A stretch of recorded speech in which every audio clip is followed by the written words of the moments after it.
Namaste. Welcome to our special and exciting show today. So a couple of days ago, in fact, actually last week, I got a message from one of a person who attends a lot of my sessions and courses and has been following my YouTube channel. And his message was, "Ma'am, आपका channel बहुत boring है, right? Um, my channel apparently was very boring. And kya hai? Or you're only talking of saans lo, saans chodo, saans lo, saans chodo. Huh? Breathe in and breathe out. So it's very boring. You need to do something for your channel to become viral, to reach more people. You must have more clickbaits. You should put better thumbnails, talk about past life regression, talk about, how quickly things happen in 3 steps, regain your youth, stuff like that. So I know where he was coming from. He was really keen that more people click on my video. And of course, I've had a lot of experience about with my past life and darshans of people like Baba Siri Chand, experience with Babaji, and gauls and spirits. In the practice of yoga, all these things happen because you move into different dimensions of existence. But it was interesting because I just felt, and it set me thinking, about how, for me, talking about my past life or interactions with other beings is going to help you in your practice. It's not going to help you. Okay, it's just a story, and only the storyteller knows the truth of the matter, whether it's just a flight of fancy, whether it was just imagination, hallucination, what was it, right? It will not in any way help you in your practice, right? In the practice, it has to be only saans lo, saans chodo. Breathe in, breathe out, right? Clickbaits are great. And do I really want people to click on my video and get pissed off after 2 minutes and switch it off? Or do I want people to actually come and feel they're getting something of value from the practice, right? So having said all that, today's press up pause for this. So I'm going to take off these malas one by one because that's what Yoga Sadhana is about, ridding yourself of all kinds of extraneous things and moving totally within and going into that state of stillness where nothing is required, no external gadgets are required for that. Okay, so let me also tie my hair up and go into my usual mode of, here we go. So yeah, so we must remember that this is what Yoga Sadhana is. It's not about the external. It's not about how you look. It's not about how you are talking about things in your life, about your past life.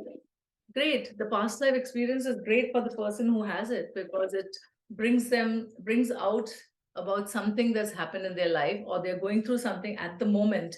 And that moment, a revelation comes about why you're in a particular situation, and the past memory comes and shows you why you're in a particular situation now. But that's not going to help you. If I talk about my past life, it's not going to help you.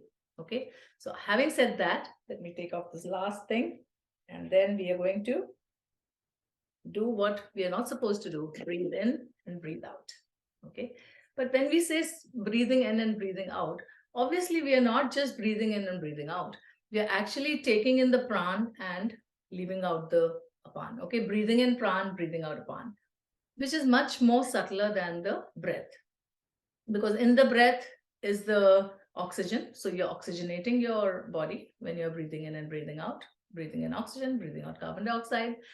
But I've coined the term pranify. So what we are doing actually when we are breathing in and breathing out is we are pranifying our body, increasing the pran in the body. And after increasing the pran in the body, we also work on the quality of that pran. It's not just simple, something that we are doing as a what's the word? It's not a very automatic thing. It goes much deeper, right? And like your Patanjali talks about the various layers of the mind, this inhalation and exhalation, taking in the pran, letting it flow in the body, is what is going to transform you. Okay, so here we go. This one thing will change your life, and that's true.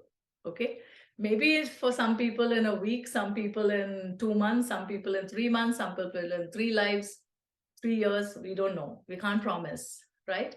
So let's sit, relax, drop your shoulders down, elongate your spine, and we'll do a very simple breathing, inhaling and exhaling. And every time you breathe in, feel your body expanding, filling with light. And every time you exhale, feel your body relaxing.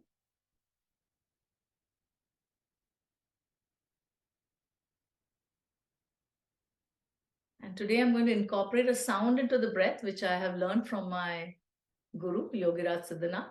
It's called the Hamsa breathing. So every time you breathe in, you'll mentally make the sound of Sa.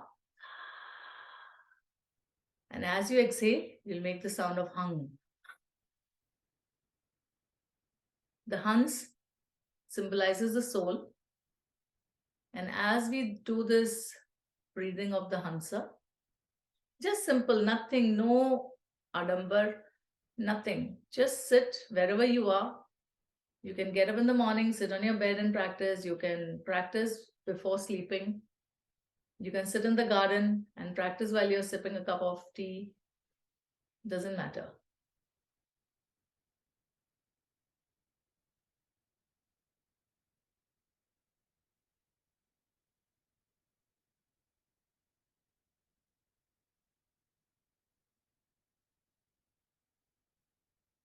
And it's an easy, simple breath, breathing only through the nose. Your mouth is closed. You're inhaling with Sa and feel an expansion of the body. Feel the golden light of the pran flooding into your body, moving into the brain, into each and every cell and molecule in your body, into the blood, into the organs, into the flesh.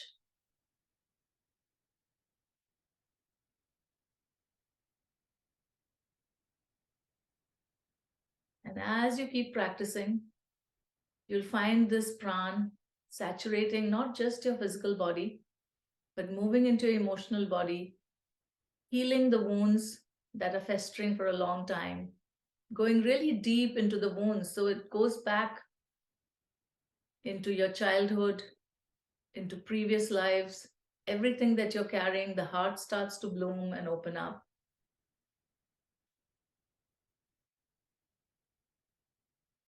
And remember, the emotional body is also encapsulated in every cell and molecule in your body. Your cell and molecules hold your emotions, they hold intelligence, your mind.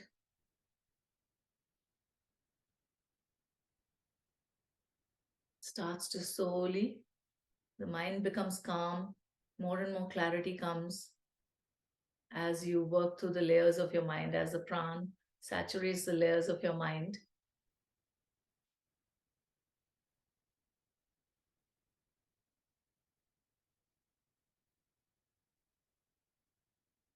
And that's all that you need to do. Be simple.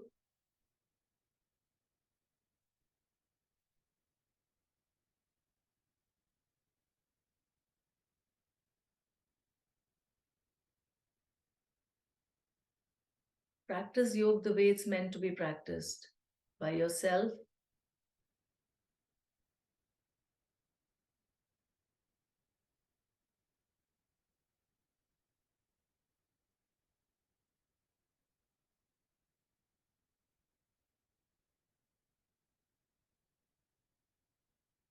And hum.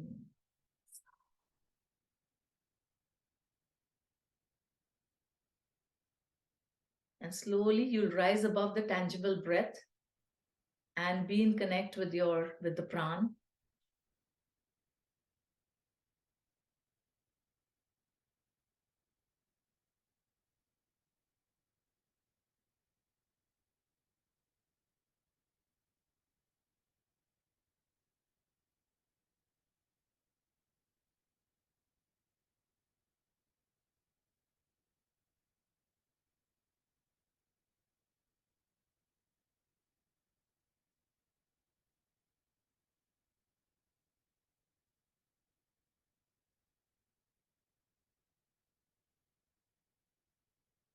And there's no time limit. If you can sit for 5 minutes, sit for 5 minutes.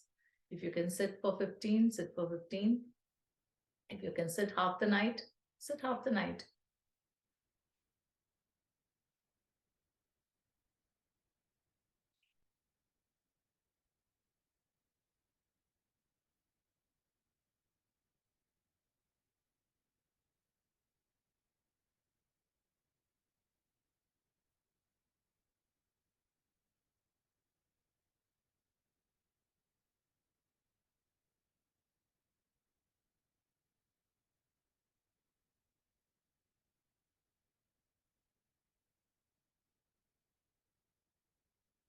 And you'll find that even when you go about your daily chores, this breath will continue at the back.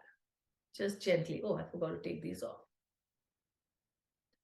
So, yeah. So that's all for today. And we'll see you again soon next week on Wednesday. Namaste.